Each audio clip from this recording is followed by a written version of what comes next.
నిధులు ఇస్తున్నారు. నేను లేనిదే వాళ్ళు లేరని మాట్లాడారు కదా, దానిపైన అంటే నేను మీటింగ్ సందర్భంలో అందరూ అనిరుద్ రెడ్డి మాట్లాడతాడు కాంట్రవర్షియల్ స్టేట్మెంట్ అంటే నేను ఏమన్నానంటే మంత్రులు ఉంటారు ఎవరైనా కానీ మంత్రి ఎందుకు కావాలి వాళ్ళ మంత్రి అయితే వాళ్ళ ఏరియా అభివృద్ధి జరుగుతుంది అని చెప్పేసి మేము ఏమంటే ఎమ్మెల్యేలు అయినాకనే కదా మంత్రులు అయ్యేది కాబట్టి మంత్రులకు ఎక్కువ నిధులు కాదు ఎమ్మెల్యేలకు కూడా నిధులు ఇవ్వాలని చెప్పి అడుగుతున్నాము. ప్రతి ఎమ్మెల్యే కాన్స్టిట్యున్సీకి ఎన్ఎం శ్రీనివాసరెడ్డి గారు చెప్పినట్టు 25 కోట్లు కలెక్టర్ పీడీ అకౌంట్ ఉంటే మేము ఏ గ్రామాన్ని పోయినా కానీ డ్రైనేజ్ కానీ రోడ్లు కానీ చేసుకునేదానికి ఉంటుంది అని చెప్పడం జరిగింది. 2 సార్లు అయితే నేనే ముఖ్యమంత్రి అయితే అంటున్నారు. మీ ఆలోచన 2 సార్లు మళ్ళీ నేను గెలిపిస్తే సీఎం అభ్యర్థిని అవుతానని నేను చెప్పడం జరిగింది. ఎందుకంటే రీజనల్ పార్టీస్లో ఫ్యామిలీసే అవుతాయి కానీ ఇది కాంగ్రెస్ పార్టీ స్వేచ్ఛ ఉంటుంది, అందరికీ అవకాశం ఉంటుంది.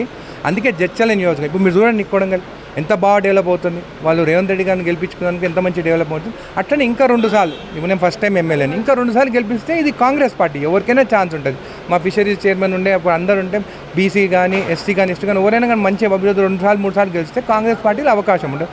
అట్లనే జడ్చల నియోజకవర్గం నన్ను ఇంకా 2 సార్లు గెలిపియండి, నేను కూడా ఒక సీఎం అభ్యర్థి ఉంటాను. ఎట్లయితే మునుగోడ్ల శాసిస్తానని చెప్పేసి కోమటిరెడ్డి రాజగోపాల్ రెడ్డి గారు నేను కూడా అదే అంటాను. ఇంకా 2 సార్లు గెలిపిస్తే 3వ సార్కి నేను కూడా సీఎం అయితే శాసిస్తాను, 5,000 కోట్లు జడ్చలకు తీసుకొస్తాను.